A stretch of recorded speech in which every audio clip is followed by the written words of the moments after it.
Welcome to RGNews. Today we're going to discuss the top T10 AI news stories of August 14, 2025. In this tech landscape that's just evolving so incredibly fast, staying informed, it's tough, but essential.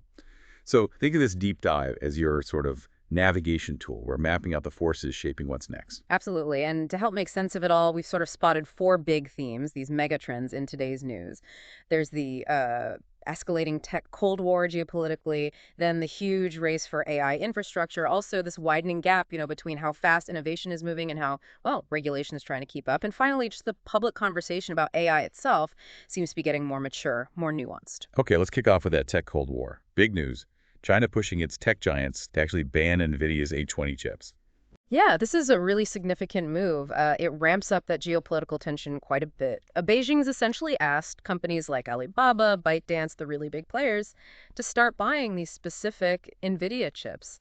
The motivation seems twofold. Fears about national security, potential backdoors, and also this big push for self-sufficiency in their own tech. For Nvidia, well, this is serious. We're talking about maybe $17 billion in annual revenue from China suddenly at risk. It just accelerates this whole tech decoupling trend. Wow, 17 billion. So what's the American countermove? Is there one? Oh, there is, and it's pretty dramatic. A Reuters report just dropped revealing the U.S. is secretly tracking AI chip shipments going to China. They're apparently using physical trackers, some the size of a smartphone, slipped into server deliveries. Think Dell, Supermicro. The idea is to stop these high-end chips from being illegally diverted, but, the impact, it kind of validates Beijing's security worries, right? And just makes them double down on developing their own tech. It really deepens the mistrust globally. So from spying to spending, huge spending. Project Stargate, OpenAI, and Oracle in a $100 billion deal. Exactly. This just shows the sheer scale of the race for AI infrastructure. It's incredible. Oracle is set to spend a massive $40 billion just on NVIDIA's latest GB200 superchips. This is for a new data center in Texas, a huge one, 1.2 gigawatts. And OpenAI is going to lease it for 15 years. So two big takeaways. OpenAI isn't solely reliant on Microsoft anymore, and maybe more importantly, it hammers home that access to energy, sheer power, is the new bottleneck for building big AI. Okay, switching gears quite a bit now. A revolution in medicine. AI designing drugs for proteins we thought were undruggable. This is genuinely exciting stuff published in Nature Biotechnology. It really speaks to AI's growing creative potential. There's this new AI tool, PepMLM. What it does is design peptide drugs using just the amino acid sequence. It doesn't need the stable 3D structure, which was often the roadblock for these undruggable targets. And it's not just theory. Lab tests have shown success against proteins linked to Huntington's disease, some cancers, even viral infections. So AI is moving beyond just predicting things to actually creating potential new treatments. It's a huge leap. From creating cures to, well, maybe creating chaos in the market. Perplexity wants to buy Google Chrome for $34.5 billion. Yeah, talk about an audacious move, a $34.5 billion all-cash offer. And the timing is, let's say, interesting. It lands just as a judge is about to rule on Google's search monopoly case. Remember, the Department of Justice has actually suggested that Google might need to sell off Chrome. So Perplexity is making a play here, controlling Chrome with its, 3 billion users, 65% market share. That would completely reshape the AI search landscape. It's a massive strategic gamble. Okay, from the giants battling over the internet's gateway to tiny robots whispering to each other. What's this about micro-robot swarms? Right. This is some fascinating research out of Penn State. It shows innovation is happening at all scales. They've developed these simple micro-robots that can communicate using sound waves, sort of like insects. This allows them to self-organize and perform complex tasks collectively. But the really amazing part, self-healing. They demonstrated a swarm that, even if decapitated, could reform itself and continue its mission. Think about the potential targeted drug delivery inside the body, or maybe tiny robots cleaning up environmental spills. It's a whole new way of thinking about intelligent systems, resilient, decentralized. That sounds like science fiction. But okay, let's bring it back slightly. Is all this AI creativity, like in drug design or even art, actually real? Or just a very clever trick? Ugh. The million-dollar question. And it touches on that maturing public debate. There's a new study just out on arXiv. It looked at simpler generative AI models and found something quite interesting. Their outputs were about 90% predictable.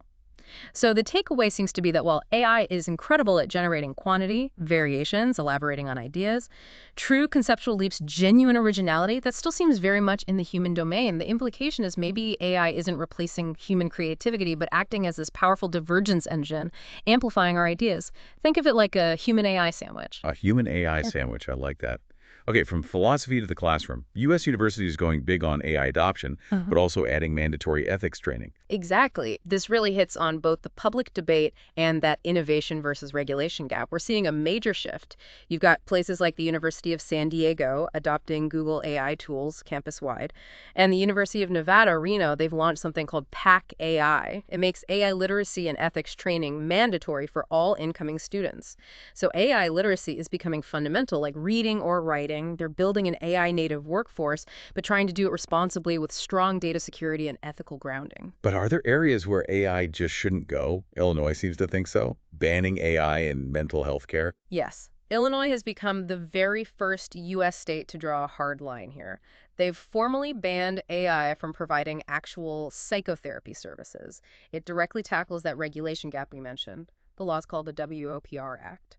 Maybe a little nod to the movie War Games. Anyway, it says AI is fine for admin tasks, scheduling, things like that, but not for direct patient care or making independent therapy decisions. There are hefty fines, up to $10,000 per violation. It fills a void in federal rules and really pushes for a human-in-the-loop approach, especially for high-risk applications like mental health. Protecting vulnerable people is key. Okay, interesting. So, last piece of news for today. Quantum computing feels like it's been just around the corner forever, but D-Wave is seeing real demand in Japan. It does feel like that sometimes, doesn't it? But this news suggests quantum is starting to deliver tangible commercial value, moving out of the pure research labs. D-Wave, which focuses on quantum annealing, reported 83% growth in orders from the Asia-Pacific region. That's huge. It led them to hold their first user conference in Japan, driven by this demand. And we have concrete examples. Japan Tobacco is using D-Wave systems for drug discovery, finding more promising molecular structures faster.